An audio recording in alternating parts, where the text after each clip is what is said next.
नमस्कार मित्रों, मेरा नाम है राहुल चिमन भाई मेहता। मैं राइट टू रिकॉल पार्टी का संस्थापक हूं। आज की तारीख है 25 अगस्त बुधवार, 25 अगस्त 2021 बुधवार।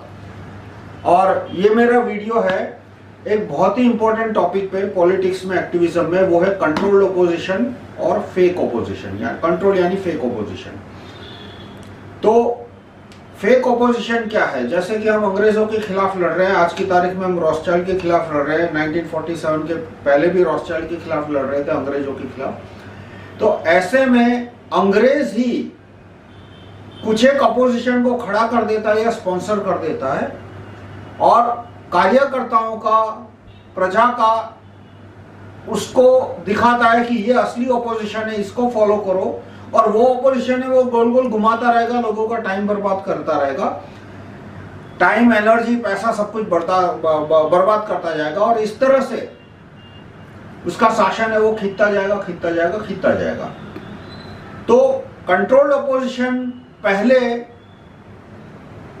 अफगानिस्तान में क्यों फेल गया? अफगानिस्तान को 1920 के आसपास, 1919 के आसपास अंग्रेजों से स्वतंत्रता मिल गई। हमको 1947 में मिली, और वो भी सेकंड वर्ल्ड वॉर के बाद। यदि सेकंड वर्ल्ड वॉर नहीं हुआ होता तो शायद मिलती भी नहीं। लेकिन अफगानों को क्यों 1920 में ही मिल गई उन्हें स्वतंत्रता? क्योंकि वो फेक ऑपोजिशन उनको धोखा नहीं दे पाया। अंग्रेजों ने फेक ऑपोजिशन खड़ा करने की कोशिश तो पूरी की होगी, लेकिन वो नाकामयाब रहे। अफगानों को पता लग गया कि ये जो अपोजिशन खड़ा करने की कोशिश कर रही है, या तो ये जो अपोजिशन है वो नकली है, और उन्हें दिखा कि भाई असली ये हमारा दुश्मन है, और उसके साथ वो भिड़ गए। तो 1920 में अंग्रेजों को अफगानिस्तान छोड़ना पड़ा। थोड़ा सा एरिया जो पाकिस्तान के साइड में पड़ता है, नॉर्थ वेस्ट फ्रंटियर प्रोविंस है, वो पाकिस्तान, वो अंग्रेजों के कंट्रोल में रहा, पर ज्यादा नहीं। वहां भी अभी भी पाकिस्तान की सरकार का भी कंट्रोल नहीं है, सेमी इंडिपेंडेंट एरिया है। पर हमें महादुरात्मा गांधी, जवाहरलाल गाजी, लाल बहादुर शास्त्री, उस समय ये सब फेक ऑपोजिशन थे। बाद में शास्त्री जी ने अच्छे काम किए। वल्लभ भाई पटेल उस समय वो भी महादुरात्मा गांधी के साथ ही थे, और इन लोगों ने बखूबी से लोगों को बेवकूफ भी बना दिया। तो फेक ऑपोजिशन की शुरुआत कहां से होती है? भारत में खास करके 1875 के आसपास, 1870 के आसपास, जब अंग्रेजों ने हमारी 1857 की क्रांति को विफल बनाया, उसके बाद उन्होंने देखा कि अब हमें कुछ इस तरह से कर सकते हैं कि हिंसा कम हो, हमारे सामने लड़ाइयाँ ही कम हो। और ये टेक्निक को ढूंढते गए, उनमें से उनको ये फेक ऑपोजिशन की टेक्निक मिली। तो कुछ पहले फेक ऑपोजिशन में थे मोतीलाल गाजी, जवाहरलाल गाजी के पिता। तो एक तरह का दिखावा करते थे कि वो अंग्रेज के सामने लड़ रहे हैं, वो भारतीयों के लिए, न्याय के लिए लड़ रहे हैं। और उनको कैसे प्रोजेक्ट किया जाता कि अदालत में जब केस उनके पास होता था तो जज उनके फेवर में जजमेंट दे देता था। तो इस तरह से उनकी सोसाइटी में पैसा तो मिला ही उनको, पर एक रेपुटेशन बन गई कि ये भारतीयों को न्याय दिलाने के लिए कोशिश करेंगे। फिर एक गोरा अफसर था ह्यूम्स, उसने कांग्रेस खड़ी की उसके बाद। लेकिन कांग्रेस में जो उन्होंने फेक ऑपोजिशन बनाया था, अक्सर ये होता है कि यदि वो बिल्कुल क्लोज कर दे उसको कि भाई सिर्फ जी हजूरी को ही आने देंगे, तो वो पब्लिक के सामने तुरंत एक्सपोज हो जाते हैं। इसलिए थोड़ा बहुत नाटक नौटंकी करने के लिए भी उन्हें असली लोगों को आने देना पड़ता है।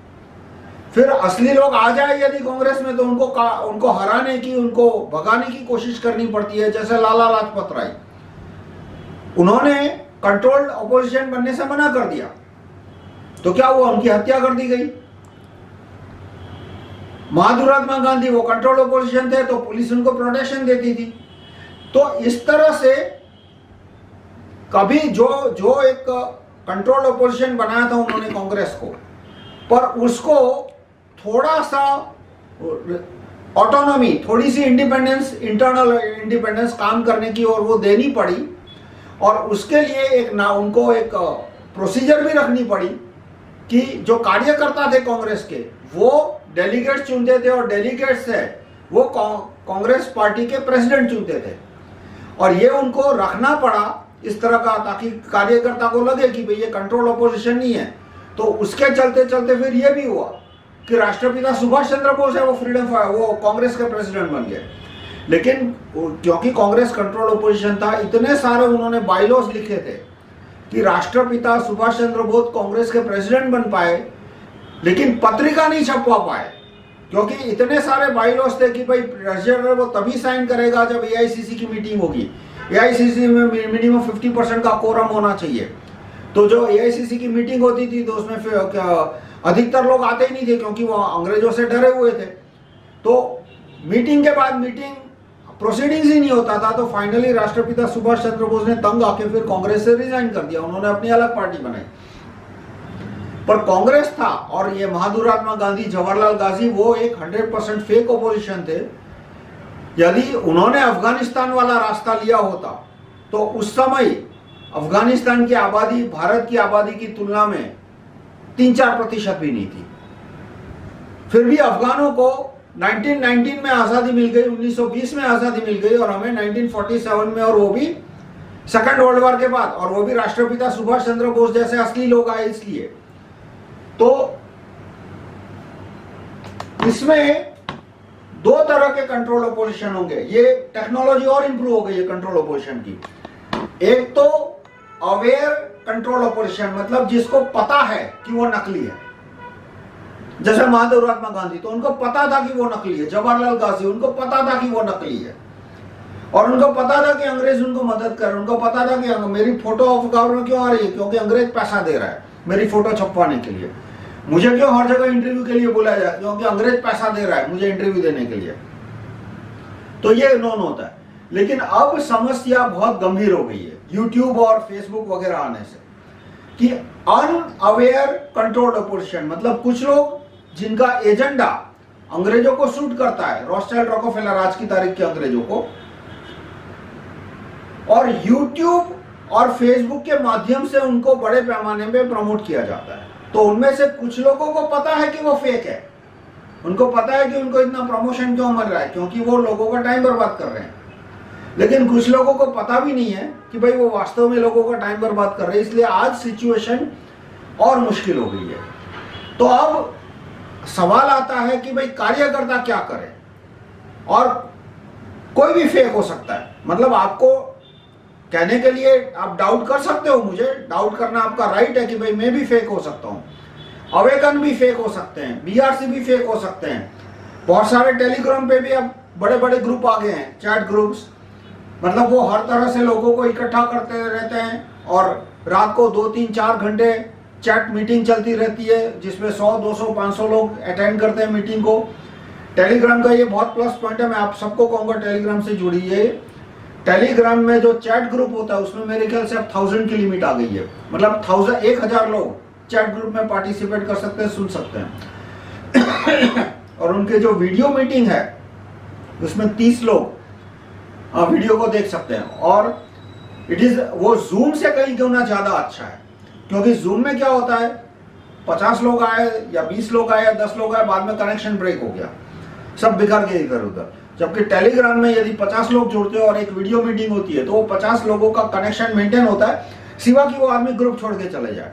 तो अगली मीटिंग में ज्यादा लोगों को लाने में आसानी होती है। मैं आप सबसे रिक्वेस्ट करूंगा, आप टेलीग्राम में जितनी हो सके जल्दी अपना टेलीग्राम इंस्टॉल कीजिए। तो ये अनअवेयर कंट्रोल ऑपोजिशन है, मतलब कि यूट्यूब और फेसबुक के माध्यम से वो टाइम वेस्ट लोगों को प्रमोट करते हैं, ये रॉथस्चाइल्ड, रॉकफेलर वगैरह, यानी उनके एजेंट्स जो कि फेसबुक और यूट्यूब वगैरह को, इंस्टाग्राम को संचालित करते हैं, कि जो कि कार्यकर्ताओं का टाइम बर्बाद करते हैं। जो नॉन एक्टिविस्ट है, जिनको सिर्फ एंटरटेनमेंट में रुचि है, पिक्चरों के गाने देखने हैं या तो उनको जोक्स के वीडियो देखने हैं, तो वो तो देखो फ्रीडम के पहले भी 95% क्या 97% लोग थे जिनको एंटरटेनमेंट के सिवा कुछ, एंटरटेनमेंट या तो पर्सनल कैरियर या तो पर्सनल ग्रोथ के सिवा कोई रुचि नहीं होती थी। सिर्फ 2-3% लोग ही थे, और ये प्रॉब्लम पूरी दुनिया में है, ऐसा नहीं कि अकेले इंडिया में है। जैसे कि 1942 1942 की बात कर रहा हूँ, 1941 की बात कर रहा हूँ कि कुछ राजकोट से मेरे पिताजी के साथ कुछ लोग आए थे। मेरे पिताजी स्कूल में थे, अल्फ्रेड हाई स्कूल में, और उस समय अल्फ्रेड हाई स्कूल से राजकोट से अहमदाबाद आना बहुत बड़ी बात थी। तो मेरे पिताजी ने कहा अच्छा वहाँ पे सरदार वल्लभ भाई पटेल की मीटिंग है, वो मीटिंग अटेंड करने जाते हैं। तो उनके साथ जो बाकी 5-7 दोस्त थे उन्होंने मना कर दिया कि नहीं, यहाँ पे वो कोई अशोक कुमार या पता नहीं देवानंद या किसी की पिक्चर लगी थी, वो देखने जाते हैं, क्योंकि वहाँ बहुत बड़ी बात थी उस समय। क्योंकि अहमदाबाद में पहले पिक्चर बॉम्बे में आती थी, फिर नडियाद में आती थी, फिर अहमदाबाद में आती थी, फिर राजकोट में आती थी, तो आती थी, वरना आती भी नहीं थी। तो इस तरह से बॉम्बे में कोई, अहमदाबाद में कोई पिक्चर आया, उसके 3-4 महीने बाद राजकोट में आती थी। तो उन्होंने कहा नहीं राजकोट आया, ये पिक्चर का बहुत नाम सुना है, वो पिक्चर देखने चलते हैं। तो इस तरह से अधिकतर लोग कैरियर में, एंटरटेनमेंट में 1947 से पहले भी ये समस्या थी। आप कुछ बहुत सारी नॉवेल्स देखो, जैसे व्योमकेश बख्शी, वो पूरी नॉवेल जो निकली, सीरीज, उपन्यास का सीरीज था, उसके पीछे थीम क्या था कि लोगों को तुम एंटरटेनमेंट में बिजी रखो। और अंग्रेज उसमें काफी मास्टरी कर रहे थे कि किसी तरह से लोगों को एंटरटेन में रखा जाए। लेकिन जो सेकंड वर्ल्ड वॉर आ गया और राष्ट्रपिता सुभाष चंद्र बोस को मौका मिल गया एक बहुत बड़ी सेना खड़ा करने का, और उससे पूरी फ्रीडम मूवमेंट है वो सेकंड गियर में आ गई। लेकिन जो 1-2% कार्यकर्ता, एक्टिविस्ट टाइप पॉपुलेशन होती है पूरी पॉपुलेशन की, उनको कैसे मूर्ख बनाया जाए, तो उसके लिए उन्होंने महात्मा गांधी को खड़ा कर दिया था।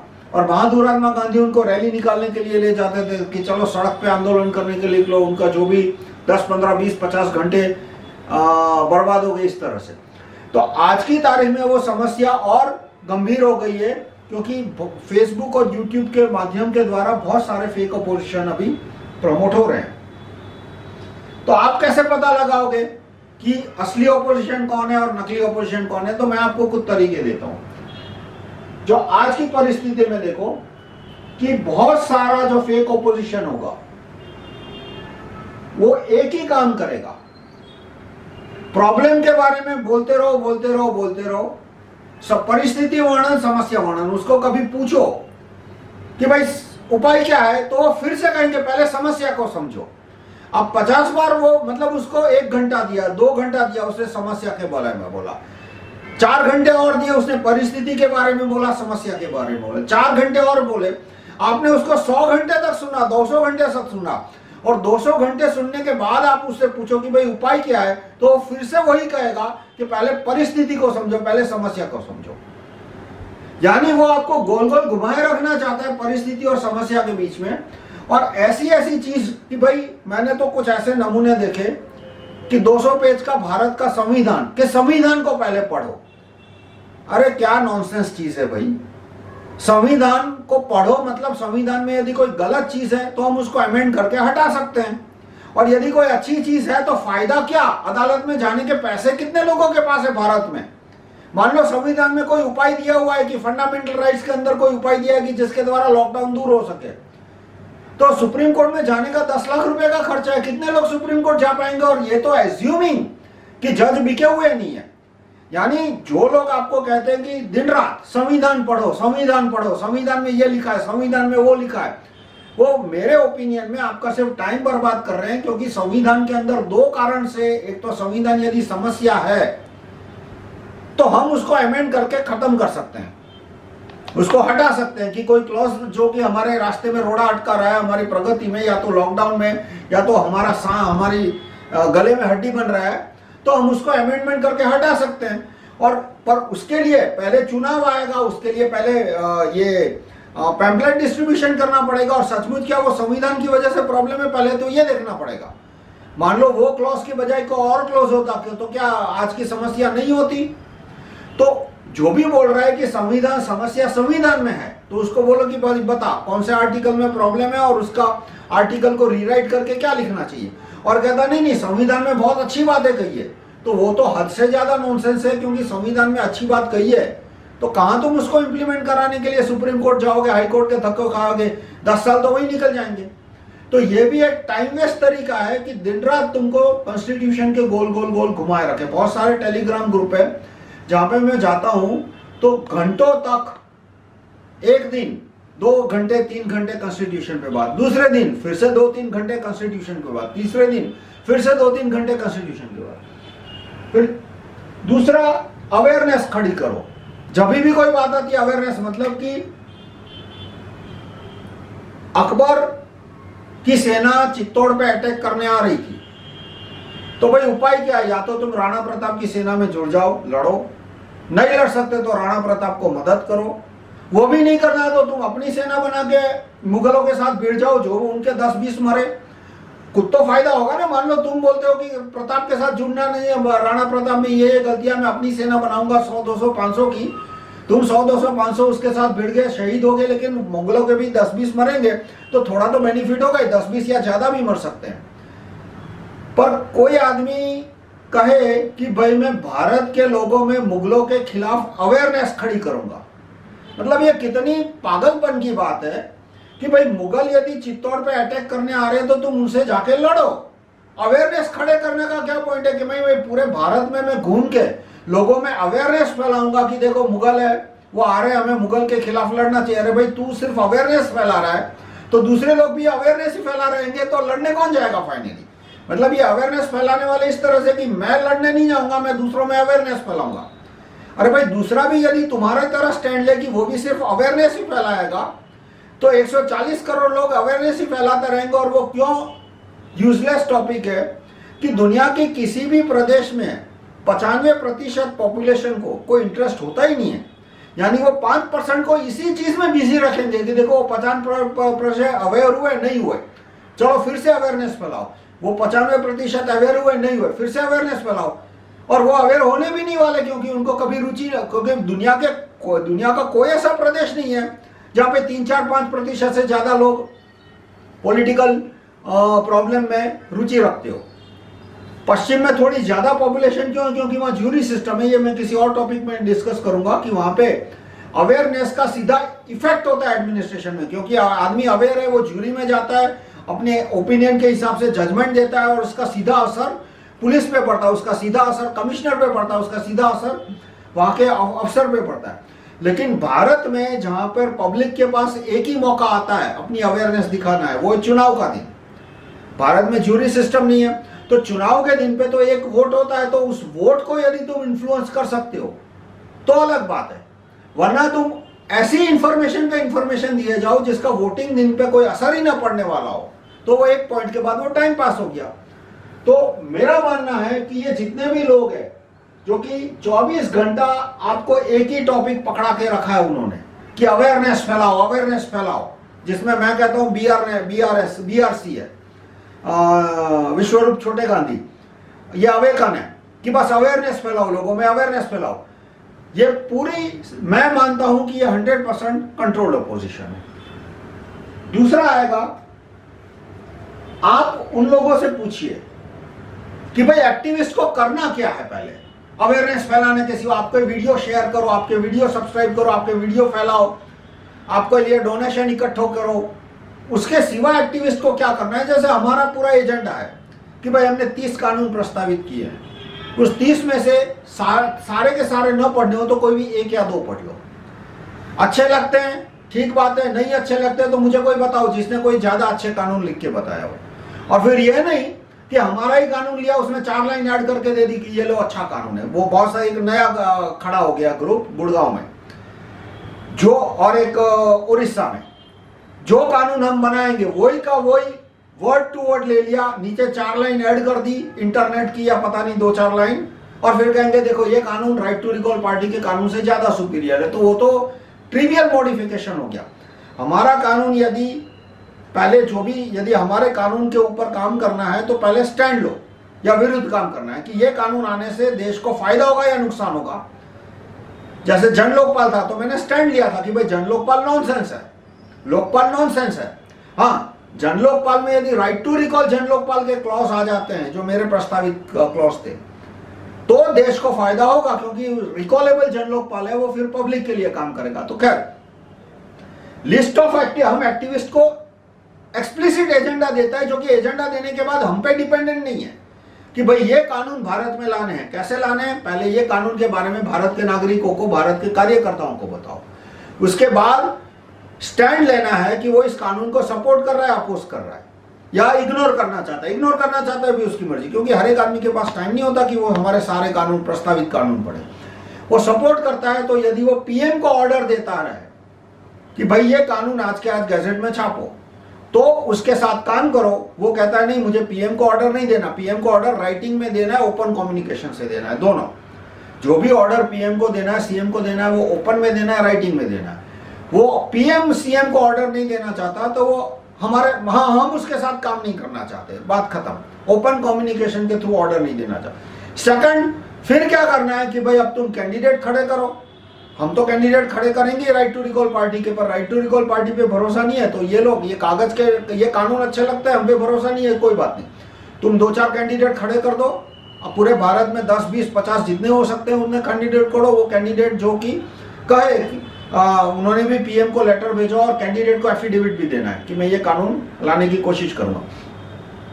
फिर उस कैंडिडेट के लिए तुम कैंपेनिंग करो। तो हमने एक सेट एक्शन लिस्ट दिया है हर एक एक्टिविस्ट को कि इस आधार पे ये कानून भारत में आ सकते हैं। कानून आने से ये परिस्थिति हमारी जो अभी हम जिस दलदल में फंसे हैं वो कम हो सकती है। अब मैं आपसे रिक्वेस्ट करूंगा कि पहले तो भारत में आज की तारीख में जो रॉकफेलर रॉथस्चाइल्ड का इतना प्रभुत्व है उसका सबसे बड़ा कारण क्या है? कोई कहेगा हथियार, वो बैकग्राउंड में है। आज की तारीख में वो सबसे बड़ा शक्ति का स्रोत नहीं है। भारत में रॉथस्चाइल्ड की शक्ति का सबसे बड़ा स्रोत क्या है आज की तारीख में? मेरे ख्याल से वो हथियार नहीं है, मीडिया भी नहीं है,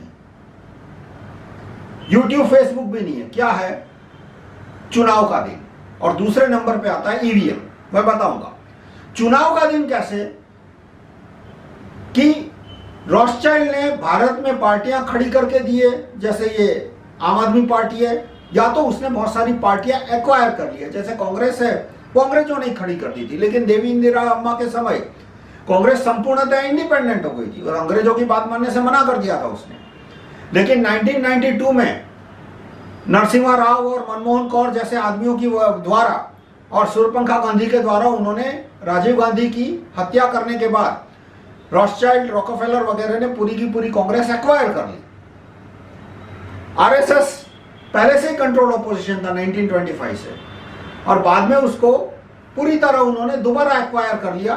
कारगिल युद्ध में अमेरिका ने जब भारत को हराया, मैं दोबारा बोलता हूं कि कारगिल में जब अमेरिका ने भारत को हराया, भारत की सेना को हराया, तो उसके बाद आरएसएस पूरा का पूरा रॉथस्चाइल्ड ने एक्वायर कर लिया और आम आदमी पार्टी एक और पार्टी खड़ी करके दी और दूसरी पार्टियां थी वो भी एक के बाद एक उन्होंने एक्वायर कर ली। तो आज भारत के नागरिकों की जरूरत है, क्या एक जरूरत है सबसे बड़ी, कि हमारे यहाँ जो पुलिस है, जो अफसर है, कलेक्टर है, तहसीलदार है, पुलिस है, उसके ऊपर 4000 एमएलए हैं, 800 एमपी है, 540 लोकसभा के और करीब 250 राज्यसभा के, और उनके ऊपर 26 मुख्यमंत्री है, हर एक राज्य में एक, और एक प्रधानमंत्री है। यानी भारत के नागरिकों को 4000 एमएलए चाहिए, 800 सांसद चाहिए, 540 लोकसभा के, और 26 मुख्यमंत्री चाहिए, एक प्रधानमंत्री चाहिए। रॉथस्चाइल्ड ये चीजें प्रोवाइड कर रहा है, अच्छी बुरी कैसी भी रॉथस्चाइल्ड दे तो रहा है ना आज की तारीख में। कैसे उसने इतनी सारी पार्टियां एक्वायर कर ली है और 2-4 पार्टियां नई बना के दी है, जैसे आम आदमी पार्टी। अब जो कथित न्यू वर्ल्ड ऑर्डर के विरोधी है, बीआरसी है, जो मैं तो फेक मानता हूं, उनको 100% फेक मानता हूं, अवेकन है, वो कार्यकर्ताओं को क्या कहे कि चुनाव के दिन चुनाव की प्रक्रिया की ओर ध्यान ही मत दो, बस चुनाव में हिस्सा ही नहीं लेना है। जो मैं मार्च महीने से कह रहा हूं, मार्च 2020 पिछले साल से, कि भाई अक्टूबर में चुनाव आ रहे हैं, हमें जो रॉथस्चाइल्ड की पॉलिटिकल पार्टियां हैं, कांग्रेस है, आरएसएस है, आम आदमी पार्टी है, बीएसपी है, नीतीश कुमार है, उनके खिलाफ हमें पब्लिक के सामने एक ऑल्टरनेटिव खड़ा करना चाहिए, खड़ा करना पड़ेगा।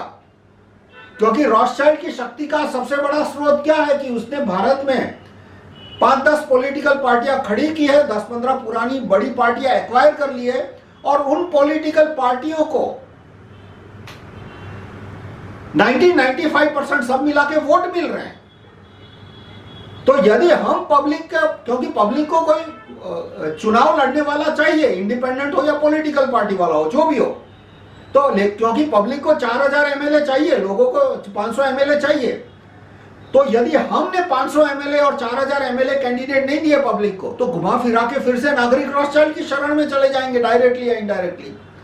तो मैं एक स्टैंड ले रहा हूं कि फेक ऑपोजिशन कौन है। मैं क्यों अवेकन को फेक बोल रहा हूं, मैं क्यों बीआरसी को 200% फेक बोल रहा हूं, कि बिहार के चुनाव में उन्होंने भारत के लोगों के सामने कैंडिडेट खड़े करने की कोई कोशिश नहीं की। उसके बाद बंगाल में चुनाव आए, उसके बाद भी उन्होंने कोई बंगाल में एक भी कैंडिडेट खड़ा करने की कोशिश नहीं की कि रॉकफेलर रोथस्चाइल्ड की पार्टियों के खिलाफ लड़े। और अब आप बोलोगे कि भाई ये तो चला गया, अब क्या हो सकता है कि भाई यूपी में तो चुनाव आ रहे हैं ना, कट। फरवरी 2022 में यूपी में, पंजाब में, उत्तराखंड में चुनाव आ रहे हैं, शायद जम्मू कश्मीर में भी आएंगे, गोवा में भी आएंगे, मिजोरम में भी आएंगे। तो पंजाब, उत्तराखंड और यूपी सब मिला के कुल 700 जितनी असेंबली सीट होगी, करीब करीब 600-700 के आसपास। तो अवेकन और बीआरसी क्या वहां कैंडिडेट खड़े करेंगे न्यू वर्ल्ड ऑर्डर पार्टियों के खिलाफ, ये रोथस्चाइल्ड की पार्टियों के खिलाफ? वो नहीं करेंगे। इसका मतलब क्या कि वो चाहते हैं कि सारे के सारे वोट फिर से कांग्रेस, आरएसएस, आम आदमी पार्टी के पास चले जाए। तो कैसे अल्टरनेटिव खड़ा होगा? तो इस तरह से उनकी स्ट्रेटेजी क्या है कि लोगों को कहो कि हमारे वीडियो शेयर करें, लोगों में हमारे वीडियो लाइक करें, यानी दिन भर लोग वीडियो देखते रहेंगे, तो चुनाव की तैयारी कब करेंगे? दूसरा कहता है लोगों को बोलो सिर्फ सड़क पे आए, सड़क पे आके क्या करना है, हाथ में प्ले कार्ड लेके खड़ा रहना है। अच्छी बात है, प्ले कार्ड पे क्या लिखा होना चाहिए? सिर्फ उनके वेबसाइट का नाम होना चाहिए। यानी पब्लिसिटी किसकी मिल रही है? अवेकन वेबसाइट को मिल रही है, उसके मालिक को मिल रही है। कैपिटल कंट्रोल किसके पास जा रहा है? उसके मालिक के पास जा रहा है। और दूसरा स्टेटमेंट क्या है कि अभी 2 महीने तक सिर्फ सड़क पे खड़े रहने की तैयारी करो, लेकिन चुनाव की तैयारी नहीं करनी है। चुनाव जो कि फरवरी 2022 में यूपी में, उत्तराखंड में, पंजाब में आने वाले हैं, उसकी कोई तैयारी नहीं करनी है। ये बात वो अपने कार्यकर्ताओं को कहते हैं, तुम खुद उनसे पूछ लो। देखो, मुझे कहने पूछने की जरूरत नहीं है। सोशल मीडिया का एक फायदा हो गया कि आज तुम किसी भी आदमी को पकड़ के पूछ सकते हो। तुम अवेकन के टेलीग्राम ग्रुप पे जाओ, उनके टेलीग्राम ग्रुप पे जाके सर्च करना नेशनल स्टीयरिंग कमिटी मेंबर, या तो नेशनल स्टीयरिंग वर्ड पे सर्च करोगे तो भी मिल जाएगा। तो उनके जो भी 15-20 कमिटी मेंबर है, उनके नाम आ जाएंगे। उनको इंडिविजुअली तुम फेसबुक पे द्वारा या ईमेल के द्वारा पूछो कि फरवरी 2022 में चुनाव आ रहे हैं, बताओ कार्यकर्ताओं को चुनाव के लिए क्या करना चाहिए? क्या कांग्रेस, आरएसएस, आम आदमी पार्टी को सपोर्ट करना चाहिए? पूछ लो। उनमें से आधे से ज्यादा आम आदमी पार्टी के सपोर्टर है। बीआरसी बिहार नहीं तो कल आम आदमी पार्टी को ही सपोर्ट करने वाले हैं। आप देख लेना। वो इसीलिए उन्होंने जो 26 मुख्यमंत्री है, मुख्यमंत्री में से किसी भी मुख्यमंत्री के खिलाफ कुछ नहीं बोला, जबकि आज की तारीख में फोर्स्ड वैक्सीनेशन जो हो रहा है वो मुख्यमंत्रियों के द्वारा हो रहा है। प्रधानमंत्री बैकग्राउंड में चले गए और पूरा एक फर्जी नैरेटिव खड़ा कर दिया कि सिर्फ बिल गेट को गालियां दो, सिर्फ रॉकफेलर को गालियां दो, सिर्फ जॉर्ज सोरोस को गालियां दो, सीएम के बारे में कुछ मत कहो। मतलब कि भारत में फोर्स वैक्सीनेशन हो रहा है, अरेस्ट बिल गेट। भाई सीएम को नौकरी से निकालना नहीं, सीएम को नौकरी से निकालने की बात ही मत करो, बस बिल गेट को अरेस्ट करो, जॉर्ज सोरोस को अरेस्ट करो। मतलब एक पॉइंट के बाद ये पागलपन है, क्योंकि तुम्हारे देश में लॉकडाउन पीएम सीएम के ऑर्डर पे हुआ है। तुम्हारा जो आदमी ये कहता है कि WHO की वजह से फोर्स मेडिकेशन हुआ, वो 100% नहीं, वो 200% झूठा है। मैं दोबारा बोलता हूं, बहुत सारे लोगों ने वीडियो में कहा कि भारत में जो फोर्स्ड मेडिकेशन हुआ मार्च पिछले महीने में, अप्रैल 2020 में लॉकडाउन हुआ, वो WHO की वजह से हुआ, 200% झूठे हैं, क्योंकि WHO का रिकमेंडेशन नॉन बाइंडिंग है। WHO ने तो ये रिकमेंडेशन, लॉकडाउन का रिकमेंडेशन पूरी दुनिया को दिया था। स्वीडन ने एक दिन के लिए भी लॉकडाउन नहीं डाला, वियतनाम ने सिर्फ 3 हफ्ते के लिए लॉकडाउन डाला, बाद में सब नॉर्मल कर दिया उसने। तो वो भी तो WHO का हिस्सा है, स्वीडन भी WHO का हिस्सा है। स्वीडन में तो ज्यादा मौतें हो रही थी, मतलब एक्सेस डेथ, मौतें यानी पिछले साल की कंपैरिजन में। अब हमारा 140 करोड़ का देश है, वो 1 करोड़ का देश है, तो डेफिनेटली मौतें यहाँ ज्यादा होगी। लेकिन कंपेयर करना होता है कि पिछले साल के कंपैरिजन में कहाँ ज्यादा मौतें हो रही है। तो स्वीडन में ज्यादा हो रही थी, उसके बावजूद भी उन्होंने लॉकडाउन डिक्लेयर नहीं किया। अमेरिका भी WHO का मेंबर है, एकदम हल्का फुल्का लॉकडाउन था, न के बराबर। तो फैक्ट्रियां जैसे वहां सारी चालू रही थी, जिसको चालू रखनी थी छूट थी उसको, फैक्ट्रियां अमेरिका में। तो WHO की वजह से भारत में लॉकडाउन नहीं आया, भारत में लॉकडाउन PM CM की वजह से आ रहा है। पूरे अप्रैल मई महीने तक वो लोग झूठ बोलते रहे कि WHO को गालियां दो, WHO को गालियां दो, क्योंकि वो PM CM को बचाना चाहते। देखो ये सारे फेक ऑपोजिशन के कैरेक्टरिस्टिक है कि सच्ची बात आपसे छिपाना, इंपॉर्टेंट सत्य आपसे छुपाना। फिर उसके बाद आप जो भी ये आपको ऑपोजिशन मिलता है आज की तारीख में, जो कि रॉथस्चाइल्ड को अपने आप को न्यू वर्ल्ड ऑर्डर का ऑपोजिशन बनाते हैं, टेलीग्राम की वॉइस चैट पे या तो फेसबुक पे, तो सबसे पहले तो वो क्या खुल के सामने आते हैं? वो खुल के सामने नहीं आते, तो 99% वो फेक है। जैसे अवेकन के वेबसाइट का मालिक, मुझे पता है कौन है। जिस दिन आपको पता लग गया आप पूछोगे नहीं कि वो बिल गेट्स का एजेंट है या नहीं, पर फिर भी मैं आपसे पूछ लूंगा, आप उनसे ही पूछ लीजिए, स्टीयरिंग कमेटी के मेंबर, कि भाई हमको हुईस पे उसका नाम देखना है, आप मुझे नाम मत बताओ, नहीं जानना आपके थ्रू, मुझे हुईस के थ्रू ही जानना है, वो स्टैंडर्ड प्रोसीजर है। और वेबसाइट के अबाउट अस सेक्शन होता है, उसमें मुझे देखना है कि वेबसाइट का मालिक कौन है। दूसरा, कोई भी चैट ग्रुप में जाते हो आप, किसी भी टेलीग्राम ग्रुप पे, आने वाले समय में टेलीग्राम के चैट ग्रुप बहुत इंपॉर्टेंट रोल प्ले करने वाले हैं। तो पहले ही देख लो कि भाई इस ग्रुप पे ओनर का नाम लिखा है डिस्क्रिप्शन में। जैसे कि मैंने तो ग्रुप में साफ साफ लिख दिया RCM 001 राहुल चिमनमय मेहता, वो मेरा पहला ग्रुप है, और उसमें मैंने अपना नाम लिखा है कि भाई ये ग्रुप है वो मैंने क्रिएट किया है। तो जिस ग्रुप के क्रिएटर का नाम पब्लिक नहीं है, जो बैकग्राउंड में कोई छुपा हुआ आदमी है, वो 99% फर्जी है। क्योंकि वो छिपा हुआ यानी क्या, internet top to bottom government को पता है, US गवर्नमेंट को इंटरनेट पे कौन क्या कर रहा है सब पता है। जो मैं बार बार बोलता हूं कि अब तुम ना छिप सकते हो ना भाग सकते हो, तुम सिर्फ लड़ सकते हो। छिपने के लिए कोई जगह नहीं है। तुम उनसे इंटरनेट पे यदि काम कर रहे हो तो तुम टेलीग्राम पे जैसे ही अकाउंट खुलाते हो, किसी IP एड्रेस उनको पता लग जाता है, फोन उनको पता लग जाता है, वो फोन किसके नाम पे है। और मान लो एक तो बिगिनिंग में पता ना भी हो, तो भी जो यूजेज पैटर्न है कि कौन से IP से तुम्हारी आवाज आ रही है, कौन से IP से तुमने आज कनेक्ट किया, कौन से IP से तुमने पोस्ट डाला, उसके द्वारा पता लग ही जाता है। तो जो टेलीग्राम चैट के ग्रुप का मालिक है, वो सरकार को तो पता है, CIA को तो पता है, तो तुम किससे छिप रहे हो? भारत के एक्टिविस्ट से अपने आप को छिपा रहे हो। क्यों? क्योंकि शायद तुम्हें कोई झूठी बात करनी है और पकड़े ना जाओ कि तुम झूठे हो, इसलिए। तो चैट ग्रुप में आप उनसे जो भी आपको मिलता है, BRC हो या अवेकन, उनसे दो बात पूछिए कि भाई अमेरिका भारत से आगे क्यों है, और लॉकडाउन अमेरिका में भारत के मुकाबले कमजोर क्यों था, और लॉकडाउन में ऐसा तो क्या हुआ कि अमेरिका के लोगों को 40-50% पॉपुलेशन को इतना पैसा देना पड़ा कि उनकी इनकम 2019 से ज्यादा थी। यहां पे लॉकडाउन कैसे इंप्लीमेंट किया? डंडे के जोर पे, कि मारते थे कि घर के बाहर निकलो पुलिस पीट के रख देगी। जबकि अमेरिका में लॉकडाउन कैसे इंप्लीमेंट हुआ है? वैसे लॉकडाउन बहुत कमजोर था, कि लोगों को बोला कि भाई यदि तुम्हारी नौकरी चली गई है तो तुमको इतना पैसा मिलेगा कि 2019 की सैलरी से ज्यादा हो।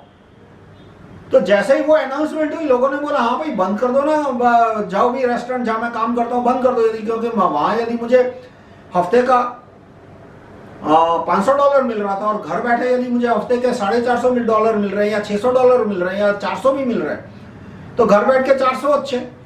तो ऐसी तो सरकार की क्या मजबूरी थी कि लोगों को पैसे देने पड़े? भारत की सरकार की तरह डंडे से लॉकडाउन क्यों इंप्लीमेंट नहीं किया? उसका बहुत सादा सा कारण देता हूं, जो BRC कभी नहीं बताएंगे, अवेकन कभी नहीं बताएंगे, टेलीग्राम चैट वाले कभी नहीं बताएंगे। क्या कारण था कि अमेरिका में सेना के पास कितनी बंदूकें हैं? करीब करीब 40 लाख। पुलिस के पास कितनी बंदूकें हैं? करीब करीब 40 लाख। और अमेरिका के नागरिकों के पास कितनी बंदूकें हैं? 40 करोड़। सेना के पास 40 लाख, पुलिस के पास 40 लाख, अमेरिका के नागरिकों के पास उससे 50 गुनी ज्यादा बंदूकें, दोनों का जोड़ कर दो तो यानी कि 40 करोड़ बंदूकें अमेरिका की पब्लिक के पास। और हाँ, सेना की बंदूक भारी हो सकती है, हैवी मशीन गन वगैरह, पर सेना है वो आने भी नहीं वाली कि भाई चलो पब्लिक, यहाँ 1000 लोगों की पब्लिक खड़ी है, उसके सामने एचएमजी की गोलियां चला दो। एक पॉइंट के बाद पुलिस भी, यदि 1000 लोग 10,000 लोग आ जाए बंदूक लेके, तो 100-200 पुलिस वाले भी फायरिंग करने से मना कर देंगे। और ये सबसे, आप भारत की स्थिति देखते हैं, भारत में सेना के पास कितनी बंदूकें हैं? करीब करीब 20 लाख। पुलिस के पास कितनी बंदूकें हैं? करीब करीब 25 लाख। और पब्लिक के पास कितनी बंदूकें हैं? सिर्फ 1 करोड़। और उनमें से जो अच्छी क्वालिटी की रिलायबल बंदूकें कही जा सके वो कितनी है? सिर्फ 40-50 लाख। और बाकी 50 लाख कौन सी है? वो कट्टे टाइप की है कि कभी फूटेगी कभी नहीं फूटेगी, और फूटेगी तो 10 मीटर दूर भी गोली नहीं जाएगी। यानी पब्लिक, पुलिस के, सेना के पास बंदूकें कितनी है? 20 लाख के आसपास। पुलिस के पास कितनी है? 25 लाख के आसपास। पब्लिक के पास कितनी है? 50। और दूसरा, अमेरिका का जो बॉटम 80% लोअर क्लास है, उसके पास कितनी बंदूकें हैं? करीब 35 करोड़। जबकि भारत में जो पब्लिक के पास 50 लाख बंदूकें हैं, उनमें से अधिकतर बंदूकें टॉप 2-3% पॉपुलेशन के पास थी, जो कि लॉकडाउन के सपोर्टर थे। बॉटम 80% के पास कितनी बंदूकें थी? न के बराबर, करीब जीरो बंदूक थी उनके पास। यह सबसे बड़ा कारण था कि इंडिया में डंडे के जोर पे लॉकडाउन इंप्लीमेंट हो गया। और मुझे बीआरसी का एक वीडियो बता दो जिसमें यह इंफॉर्मेशन पब्लिक के को दिया। ये मेरा मानना, ये मेरा ओपिनियन है कि लॉकडाउन में वहां पे लोगों को पैसा देना पड़ा, यहाँ के सिर्फ डंडे के जोर पे सस्ते में लॉकडाउन इंप्लीमेंट हो गया। वो मेरा ओपिनियन है। पर ये तो फैक्ट है ना कि वहां पब्लिक के पास 40 करोड़ बंदूकें हैं। भारत में यहाँ 40,000 बंदूक भी नहीं है, बॉटम 80% की बात करें तो। ये तो एक फैक्चुअल इंफॉर्मेशन है। ये फैक्चुअल इंफॉर्मेशन क्या आवेदन आपको बता रहा है? नहीं बता रहा। बीआरसी आपको बता रहा है? नहीं बता रहा। टेलीग्राम के चैट ग्रुप में जाओ, 10-15 चैट ग्रुप है, ये कोई कौन से ये नमूने, एक तो भयंकर नमूना है ऑफ ग्रिड, उसको पूछो वो भी नहीं बताएगा। तो दूसरा कोई क्या है, India against new world order, वहां भी कभी ये इंफॉर्मेशन नहीं दी जाती, काम की इंफॉर्मेशन। तो वो क्यों इस काम की इंफॉर्मेशन को आप किसे छिपा रहे हैं? दुनिया में काम की इंफॉर्मेशन छिपाने के पीछे कभी कोई अच्छी नीयत नहीं होती किसी भी आदमी में। फिर दूसरी बात आती है कि भारत में हर हाथ में बंदूक, लेकिन वो एक हर हाथ में बंदूक आज की आज आना चाहिए। पर एक दूसरा भी पॉइंट आता है कि जिस सोसाइटी में हर एक आदमी के पास बंदूक हो, वहां यदि ज्यूरी सिस्टम नहीं है तो बड़े पैमाने पे वायलेंस बढ़ जाएगी। क्यों? क्योंकि यदि अदालतों में बहुत ज्यादा भ्रष्टाचार है, पुलिस में बहुत ज्यादा भ्रष्टाचार है और पब्लिक के पास बंदूक भी है, तो हिंसा बढ़ जाएगी। लेकिन जिस सोसाइटी में पब्लिक के पास हर घर में बंदूक है, हर हाथ में बंदूक है, हर हाथ में 5-5 बंदूक है, 2-2 बंदूक है, जैसे अमेरिका में, लेकिन जहां अदालतों में भ्रष्टाचार कम है, फटाफट जजमेंट आते हैं, जहां पुलिस में भ्रष्टाचार कम है, वहां हिंसा नहीं होती। लोग अदालत में जाते हैं, अदालत में उनको लगता है कि हाँ फेयरनेस से जजमेंट आ गया, इसलिए बंदूक निकालने वालों की संख्या कम होता है। और बंदूक वाले को पता है, जो केस हार गया, कि भाई पब्लिक मानती है कि अदालत ने जो जजमेंट दिया वो ठीक दिया, अब मैं बंदूक निकालूंगा तो सब लोग मेरे पे बंदूक लगे, उनके पास भी बंदूक है, वो भी सब लोग सबके सब मेरे सामने टूट पड़ेंगे। इसलिए जो आदमी अदालत में केस हारता है वो भी बंदूक नहीं निकालता, वो जो जीतता है वो तो निकालेगा ही नहीं। तो जहां अदालतों में फेयरनेस है वहां पे, लेकिन फेयरनेस ज्यूरी सिस्टम से आती है। तो लेकिन जहां राइट टू रिकॉल जज नहीं है वहां ज्यूरी सिस्टम कमजोर हो जाती है। ये अमेरिका में भी है, जहां जिन अमेरिका के राज्यों में राइट टू रिकॉल जज नहीं है वहां ज्यूरी सिस्टम कमजोर हो गई। तो इस तरह से ये पूरा जो 4-5 चीजों का नेटवर्क है, right to recall, jury system, referendum और मल्टी इलेक्शन, ये एडमिनिस्ट्रेटिव पोर्शन है। हर हाथ में बंदूक वो एक मटीरियल रीजन है। लॉकडाउन वहां पुलिस के डंडे पे क्यों इंप्लीमेंट नहीं हुआ यूएसए में? उसका मटीरियल रीजन क्या है? मटीरियल रीजन बंदूकें हैं कि पब्लिक के पास 40 करोड़ बंदूक थी, बॉटम 40% के पास भी कुछ 10-20 करोड़ बंदूकें थी अमेरिका में। इसलिए बंदूक के जोर पे उनको घर पे बिठाना मुमकिन ही नहीं था, इसलिए उनको पैसे देने के सिवा कोई ऑप्शन ही नहीं था, इसलिए पैसे दिए। और पैसे देने पड़े, इसलिए लॉकडाउन भी 4 महीने में खत्म हो गया, क्योंकि कहां तक धनी के वो पैसे देंगे, कोई पैसा आएगा कहां से? सरकार से, पर सरकार को भी तो कहीं से लाना पड़ेगा ना। तो वो धनिक दे रहे थे। धनिक कहां से दे रहे थे? क्योंकि उन्हें इराक को लूटा है, लीबिया को लूटा है। लेकिन एक पॉइंट के बाद पब्लिक को देते गए, खत्म हो गया पैसा। तो लॉकडाउन 4-5 महीने के बाद बंद करना पड़ा। इसीलिए वहां पे जबरदस्ती टीकाकरण नहीं हो रहा अमेरिका में, क्योंकि लोगों के पास बंदूक है। वहां अमेरिका में टीकाकरण और भारत में टीकाकरण में जमीन आसमान का फर्क है।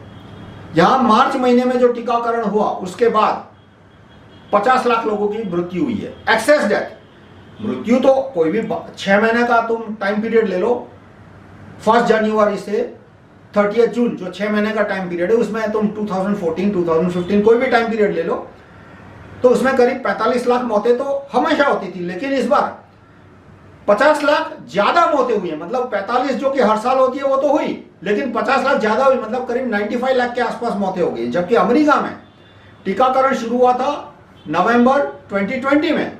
एक्सेस डेथ कितनी हुई है? एक्सेस डेथ 2 या 3%, और उसमें भी कोई क्लियर आंकड़ा नहीं आ रहा कि वो टीका, मतलब लोग कि भाई ये 10,000 लोग जिन्होंने टीका लिया, या तो 10 लाख लोग जिन्होंने टीका लिया, अमेरिका की बात कर रहा हूं, ये 10 लाख लोग जिन्होंने टीका नहीं लिया, तो जो जिन्होंने नहीं लिया उनमें भी उतनी मौतें हो रही है, जिन्होंने लिया उनमें भी उतनी मौतें हो रही है। और क्यों? क्योंकि यदि ज्यादा मौतें होती तो लोग टीका नहीं लेते, और बंदूक के जोर पे, उनको लाठी के जोर पे या पुलिस की लाठी के जोर पे टीका लगवाना वहां पे मुमकिन नहीं है। क्यों मुमकिन नहीं है? Right to recall jury system, ये रीजन है बैकग्राउंड में। पर इमीडिएट मटीरियल रीजन क्या है कि 40 करोड़ लोग बंदूकें हैं पब्लिक के हाथ में। तो ये मैं आपको कंट्रोल्ड ऑपोजिशन के केस में ये इंफॉर्मेशन कैसे आती है कि जो कंट्रोल्ड ऑपोजिशन है वो आपको ये बात कभी नहीं बताएगा कि अमेरिका में आम नागरिकों के पास 40 करोड़ बंदूकें हैं, जबकि वहां पे सेना और पुलिस का जोड़ मिला लो सारी बंदूकों का तो वो 70-80 लाख से ऊपर नहीं होता। यानी पब्लिक के पास 50 गुना ज्यादा बंदूकें हैं, 100 गुना ज्यादा बंदूकें हैं। फिर कंट्रोल्ड ऑपोजिशन है वो इंपॉर्टेंट इंफॉर्मेशन छिपाएगा। जैसे मेरे पास एक इंफॉर्मेशन है कि टाटा के पास एक माइन है, रॉयल्टी देता है वो पर एकड़ पर ईयर 1 रुपी। माइन किसने दी थी? अंग्रेजों ने 1946 में, 900 साल की लीज में। भारत सरकार की हिम्मत नहीं हुई, किसी भी प्रधानमंत्री को, देवी इंदिरा अम्मा की भी हिम्मत नहीं हुई। कल की पुरुष तो जाने दो, उससे तो उम्मीद ही नहीं की जा सकती। कल कोई पुरुष तृतीय नरेंद्र मोदी या तो ये सुरपंखा गांधी, उनसे तो उम्मीद ही नहीं की जा सकती। लेकिन देवी इंदिरा अम्मा की भी हिम्मत नहीं हुई कि उस लीज को कैंसिल करे या रेट बढ़ाए। तो जो कंट्रोल, मेरे पास ये इंफॉर्मेशन आई, मैंने थोड़ा बहुत गूगल किया, वेरीफाई कर लिया। उसके दूसरे घंटे में, 1 घंटा नहीं लगा मुझे, फेसबुक पे मेरे जो 4-5 ग्रुप है जिसमें मैं चलाता हूं सब पे मैंने डाल दिया। लेकिन जो कंट्रोल्ड ऑपोजिशन है वो आपको ये इंफॉर्मेशन नहीं देगा। इसी तरह से मुझे दूसरी इंफॉर्मेशन मिली कि अकेले गोदरेज के पास, अकेले मुंबई में कुछ 12-13 करोड़ स्क्वायर फीट लैंड है। और ये इंफॉर्मेशन तुरंत मैंने सबको, जो भी मेरे सर्कल में थे सबको पहुंचा दी। लेकिन जो कंट्रोल्ड इंफॉर्मेशन है, कंट्रोल्ड ऑपोजिशन है, वो आपको ये इंफॉर्मेशन कभी नहीं देगा। फिर ये दूसरा होता है कि जो कंट्रोल्ड ऑपोजिशन है वो अपने आप को ऑपोजिशन दिखाने के लिए चिल्लर लड़ाइयां ले लेगा। जैसे कि महात्मा भगत सिंह ने, अहिंसा मूर्ति महात्मा भगत सिंह ने जेल में से कॉल दिया था पूर्ण स्वराज का। उसको तोड़ने के लिए महात्मा गांधी ने क्या किया? नमक सत्याग्रह, कि नमक पे टैक्स नहीं होना चाहिए। एक तरफ बात हो रही है पूर्ण स्वराज की, और यहां महात्मा गांधी आगे कि नमक पे टैक्स नहीं, मतलब पूरा का पूरा हर चीज में हमको लूट लो, हमसे सोना लूट लो, चांदी लूट लो, लेकिन नमक पे टैक्स नहीं लगा। मतलब कितनी वाहियात बात है। मतलब नमक पे टैक्स नहीं लगेगा, चलो ठीक है, लेकिन बाकी सारे बड़े मुद्दे उन्होंने फेस आउट कर दिए। इसी तरह से दूसरा हुआ, लॉकडाउन के खिलाफ हमने आंदोलन शुरू करने की कोशिश की अप्रैल 2020 में। मार्च 27 को मैंने पीएम को पहला ट्वीट भेजा कि लॉकडाउन खत्म करो। मार्च 27, 2020, पिछले साल की बात करो, मैंने सबको बोला कि भाई एंड लॉकडाउन नाउ। ये ट्वीट आप पीएम को आज के आज भेजो। और धीरे धीरे थोड़ा आगे बढ़ा, फिर हमने बोला कि अब पीएम को राइटिंग में ऑर्डर भेजो, क्योंकि उस समय पोस्ट ऑफिस में पोस्ट कार्ड भी नहीं मिल रहे थे, लेटर भी नहीं मिल रहे थे। तो तोड़ने के लिए क्या किया कि नहीं, लॉकडाउन हटाने के लिए पीएम को ऑर्डर मत भेजो, बाहर वो 2 रुपए का 5 रुपए का मास्क है वो मास्क चलाओ। मतलब एक तरफ लॉकडाउन जिसकी वजह से मेरे अनुमान है कि 5 से 10 लाख लोग मर गए लॉकडाउन की वजह से। मास्क के कानून के मैं खिलाफ हूं, लेकिन यह भी फैक्ट है कि मास्क की वजह से 5 लाख लोग नहीं मरे। हाँ, 10-20 हजार मर गए होंगे मास्क की वजह से। 140 करोड़ का देश है। तो अब तो ऐसे में पूरे लॉकडाउन को फेज आउट कर देना और यह बताना कि सिर्फ मास्क जलाओ, वो क्या है, एक तरह से लॉकडाउन को सपोर्ट करने की बात। वो एक बड़ी बात को तोड़ने के लिए चिल्लर चीज को आगे बढ़ा दो। फिर आज जैसे न्यू वर्ल्ड ऑर्डर हमको कैसे लूट रहा है, न्यू वर्ल्ड ऑर्डर यानी रॉकफेलर रॉथस्चाइल्ड, मॉरिशस ट्रीटी के द्वारा, फॉरेन इन्वेस्टमेंट इन मीडिया के द्वारा, अभी ये जो प्राइवेटाइजेशन बड़े पैमाने पे होगा उसमें भी अधिकतर चीजें ये रॉकफेलर रॉथस्चाइल्ड खरीदेंगे इनडायरेक्टली। पहले वो भारतीय को बेचेंगे ताकि लगे नहीं कि विदेशों को बेच रहे, बाद में भारतीय वो गोरे को बेच देगा।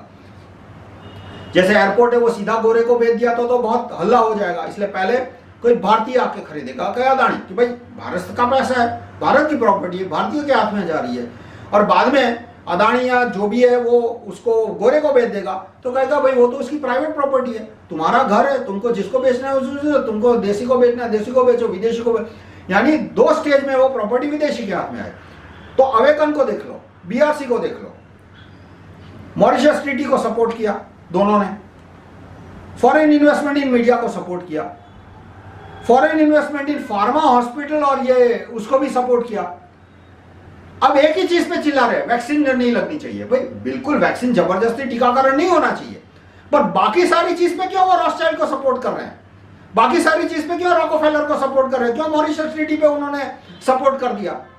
तो ये कंट्रोल ऑपोजिशन की निशानी है कि चिल्लर इंपॉर्टेंट हो, मतलब बहुत सारे बड़े मुद्दे पे सीधा उनको समर्थन दे देना और 1-2 मुद्दे पे फोकस करना ताकि वो दिखे कि वो ऑपोजिशन है। अब ये एक इंपॉर्टेंट पॉइंट है, तो आप उनसे पूछ लो पहले कि वो मॉरिशस ट्रीटी के समर्थक है या नहीं, और जो मॉरिशस ट्रीटी का समर्थक है उसका मैं आपको ब्लैक एंड व्हाइट में आइडेंटिफिकेशन देता हूं। वो बोलेगा कि मुझे ट्रीटी क्या पता ही नहीं है, मुझे जानना ही नहीं है, मुझे इसमें इंटरेस्ट ही नहीं लेना, बस मेरा ये एजेंडा है, बस ये सिलेबस का क्वेश्चन है, आउट ऑफ सिलेबस मेरे को मत पूछो। अरे भाई देश के लिए इंपॉर्टेंट चीज है। जो आज जबरदस्ती टीकाकरण हो रहा है उसकी जड़ में मॉरिशस ट्रीटी है, उसका तना क्या है, foreign investment in media, pharma, foreign investment in hospital.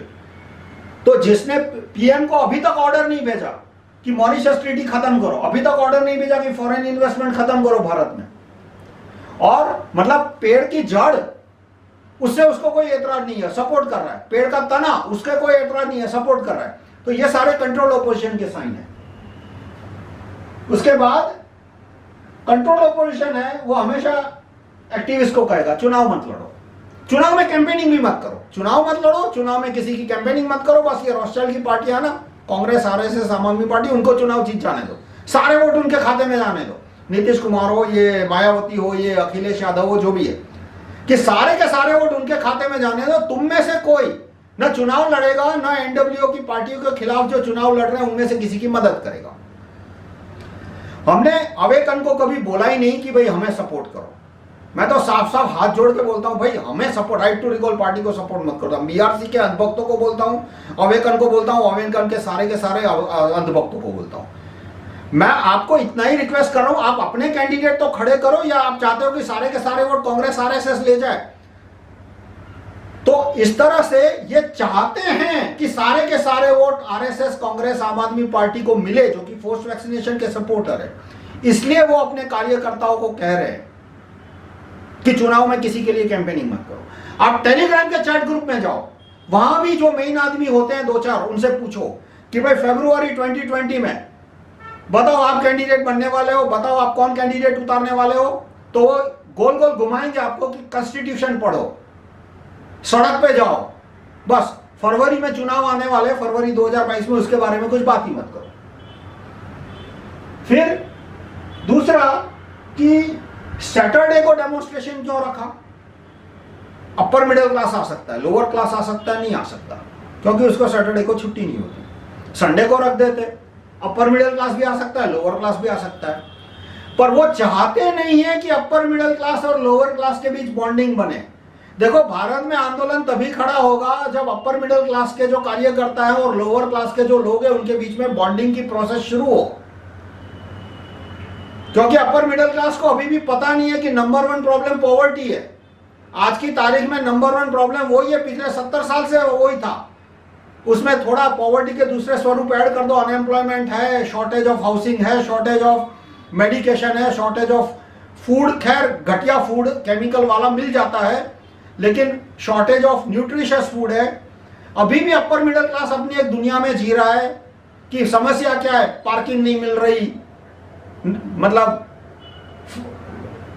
Foreign जाना था, लॉकडाउन आ गया, मेरी टिकट कैंसिल हो गई। वो अभी भी एक ऐसी दुनिया में जी रहा है जहां उसको पता नहीं है कि आज भी इंडिया में नंबर 1 प्रॉब्लम पॉवर्टी है। तो यदि अपर मिडिल क्लास के कार्यकर्ता जो है और लोअर क्लास की जो पब्लिक है उसमें यदि इंटरेक्शन होगा तो ही भारत में जन आंदोलन खड़ा हो सकता है। तो जानबूझ के सैटरडे क्यों लिया गया? क्योंकि पता है कि सैटरडे को करेंगे तो सिर्फ अपर मिडिल क्लास के एक्टिविस्ट आ पाएंगे, लोअर क्लास का एक आदमी नहीं आ पाएगा। तो ये एक षड्यंत्र है भारत में जन आंदोलन खड़ा ना हो इसलिए। तो अब आप अवेकन को बोलना कि भाई आपके मालिक जॉर्ज सरोस ने, जो कि वर्ल्ड वाइड डेमोन्स्ट्रेशन वेबसाइट का मालिक है, उसने भले 24 जुलाई की तारीख तय की, लेकिन अब जो तारीख हो वो रविवार होनी चाहिए ताकि लोअर क्लास के लोग भी आ सके और वहां तुम्हें पता चलेगा कि भाई उनकी प्रायोरिटी पॉवर्टी अब है। कोई सॉल्यूशन तुम्हारे पास? जो कांग्रेस आरएसएस आम आदमी पार्टी है वो फर्जी सॉल्यूशन तो है ना उनके पास, पॉवर्टी का जो भी है फर्जी है। अब तुम यदि साफ साफ खड़े होकर बोलो कि भाई हमको पॉवर्टी का प्रॉब्लम सॉल्व ही नहीं करना, तो कहां से वोट मिलेंगे तुमको? अब वोट नहीं मिलेंगे तो सारे वोट उनको मिले तो फिर से उनकी सत्ता चालू रहेगी।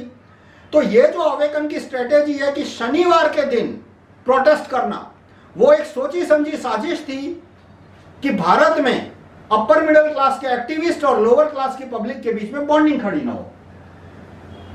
अब रियल ऑपोजिशन का बहुत इंपैक्ट होता है। जैसे 6 दिसंबर 1928 को महात्मा भगत सिंह ने सैंडर्स को फांसी दी। उसका परिणाम क्या हुआ कि उसके आने वाले 3-4 साल में, या तो 2-3 साल में, पूरे भारत में कुछ 30-40 गोरे अफसरों को फांसी दे दी गई पब्लिक के द्वारा। जैसे पश्चिम बंगाल में 2 15-16 साल की लड़कियां थी, सुनीति चौधरी और शांति घोष। उन्होंने चार्ल्स बकलैंड नाम के एक गोरे डिस्ट्रिक्ट मजिस्ट्रेट को फांसी दी, गोली से उड़ा दिया। क्योंकि महात्मा भगत सिंह ने यह दिया था कि भाई यदि बहुत ज्यादा पानी सर से ऊपर जाए, अत्याचार ज्यादा हो जाए गोरे का, तो फांसी दे दो उसको। और उसकी वजह से उनको सारे गोरे की सैलरी बढ़ानी पड़ी, अत्याचार कम करने पड़े, और उससे राष्ट्रपिता सुभाष चंद्र बोस की हत्या का उनका जो गोरों का प्लान था वो उनको ड्रॉप करना पड़ा कि भाई लाला लाजपत राय को मारा, एक गोरे अफसर की हत्या हो गई, उसके बाद उससे आकर्षित हो गए 20-25 और हत्याएं हो गई। कि लाला लाजपत राय की वाइस रॉय ने हत्या करवाई सैंडर्स के द्वारा, स्कॉट के द्वारा। उसके कारण महात्मा भगत सिंह ने, अहिंसा मूर्ति महात्मा भगत सिंह ने स्कॉट को फांसी देनी थी, गलती से सैंडर्स को दे दी, पर उसमें कोई गलत काम नहीं किया क्योंकि सैंडर्स भी मिला हुआ था उसमें, भले वो उसका रोल नंबर 2 हो। लेकिन उससे प्रेरित होकर 30-40 अनगिनत गोरों को फांसी हो गई। यहां तक कि बाद में अंग्रेजों ने अखबार में देना बंद कर दिया कि यदि कोई गोरे अफसर को फांसी होती थी, मतलब कार्यकर्ता उसको गोली से भून डालते थे, मान लो कहीं अहमदाबाद में भून डाला या गुजरात में भून डाला या कहीं भी, तो वो बॉम्बे के अखबार में उसकी खबर ही नहीं छापते थे। यह हालत हो गई थी। इसकी वजह से उन्होंने तय किया कि अब किसी बड़े नेता की हम हत्या नहीं करेंगे, और इसलिए उन्होंने राष्ट्रपिता सुभाष चंद्र बोस की लाला लाजपत राय की तरह हत्या नहीं की, और इससे राष्ट्रपिता सुभाष चंद्र बोस को कांग्रेस का प्रेसिडेंट बनने का मौका मिला।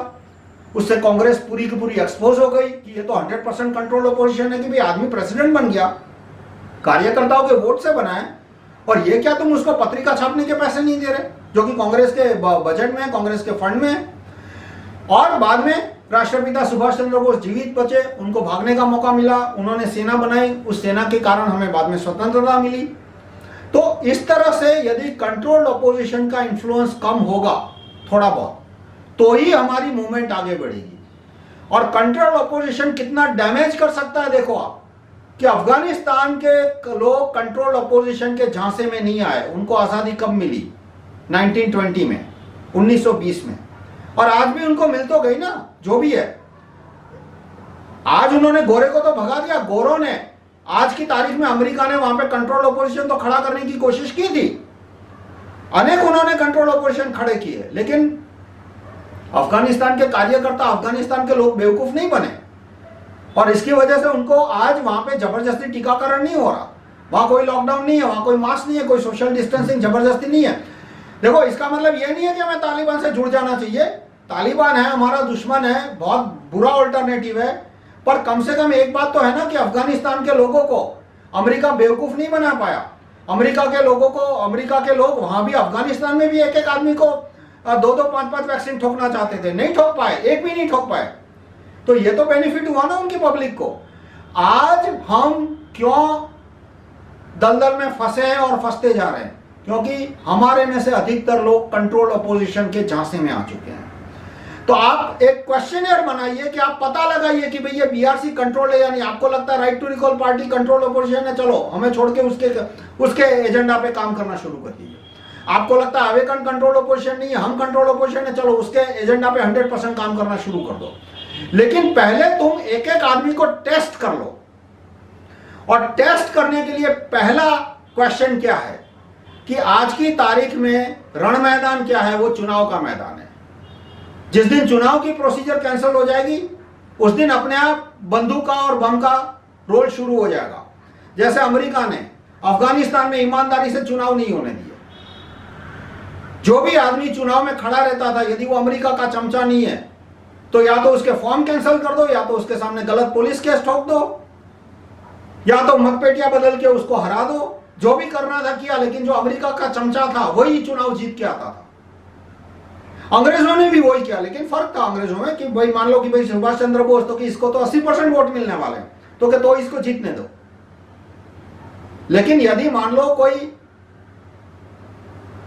एंटी ब्रिटिश है, जिसको मान लो 60% वोट मिलने वाले हो, ये मैं 1947 से पहले की बात कर रहा हूं, 1945 से पहले की बात कर रहा हूं, और कोई अंग्रेजों का चमचा है, जैसे महात्मा गांधी का चमचा हो या जवाहरलाल गांधी हो या कोई भी हुआ, जिसको सिर्फ 35-40% वोट मिलने वाला है, तो कलेक्टर को बोल दिया जाता था कि ये 30% वाला, 35% वाला जीतना चाहिए, 60% वाला हारना चाहिए।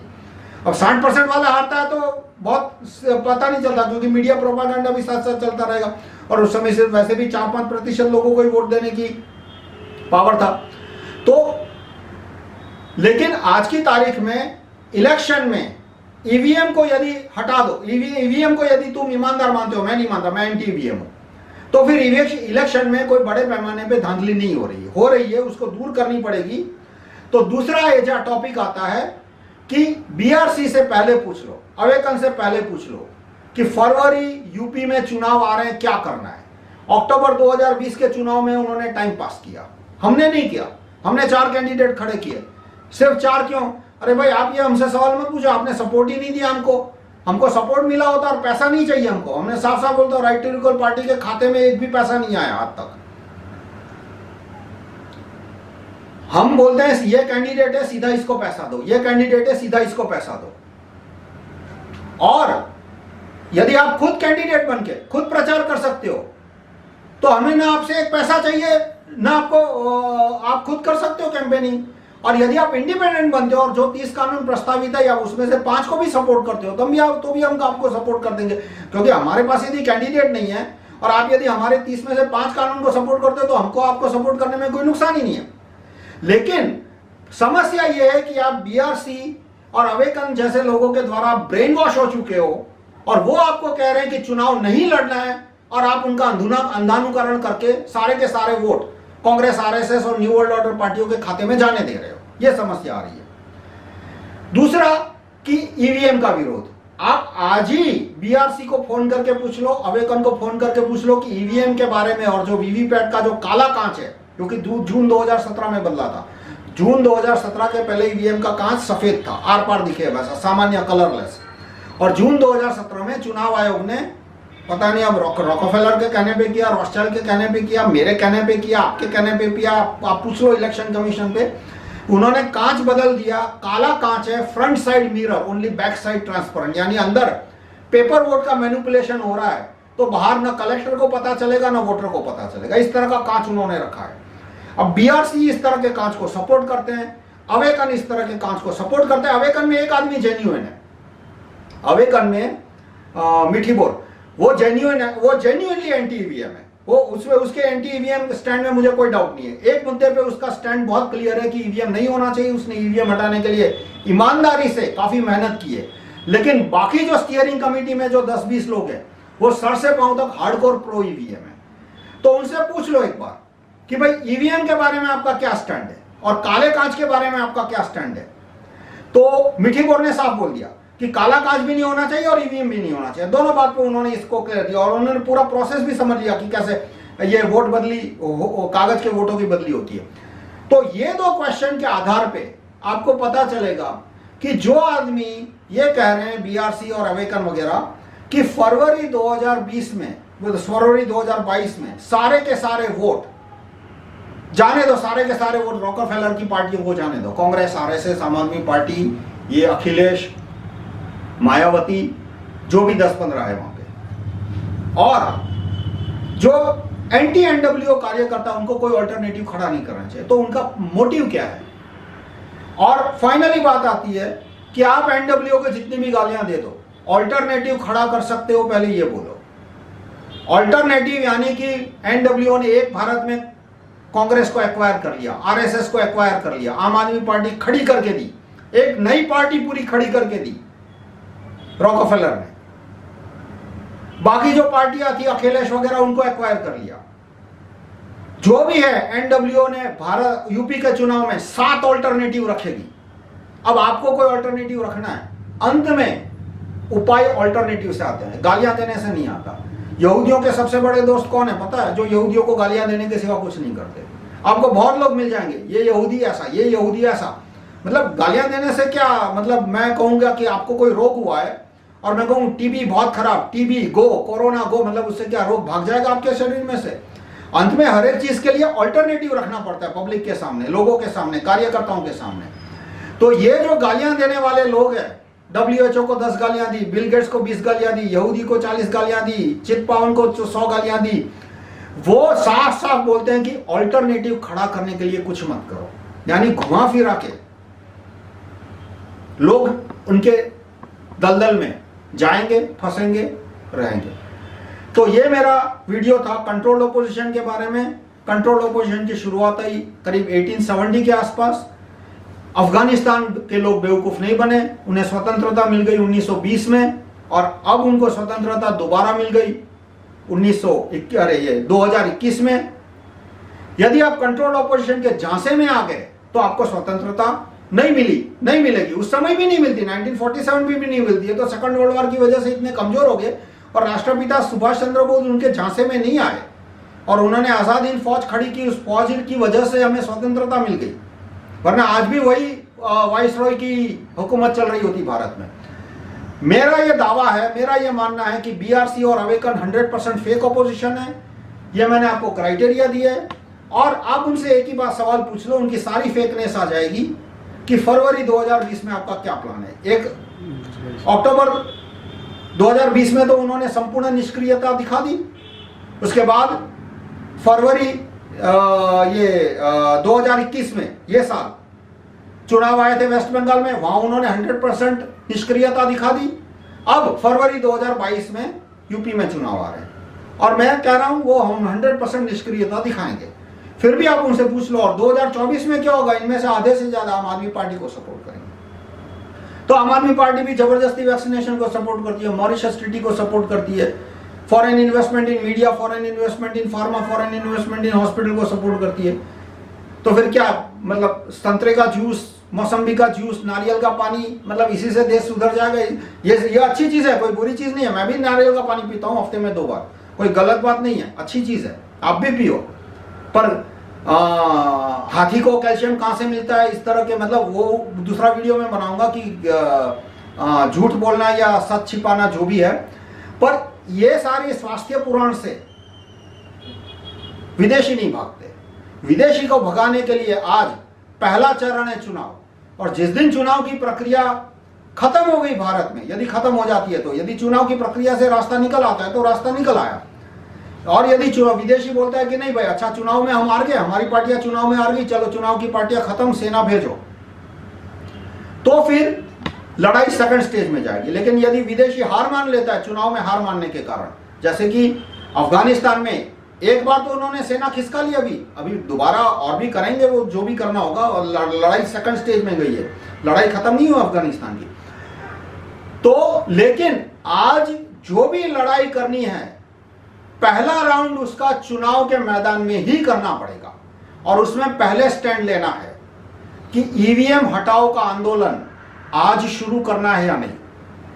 मैंने तो 1989 में शुरू किया था, 1989 जब मैं आईआईटी के 4th ईयर में था, तब मैंने कहा था ईवीएम नहीं आना चाहिए। उसके बाद आ गया, तो 2004 से मैं कर रहा हूं ईवीएम हटाना चाहिए। 2009 में एडवर्टाइज दी थी, 2011 में दी थी, सॉरी 2012 में दी थी। उसके बाद वीवीपैट आ गया, तो 2019 में मैंने वीवीपैट के खिलाफ 2 एडवर्टाइज दी और प्रोसेस बताया कि उसके अंदर कागज के वोट कैसे बदले जा सकते हैं।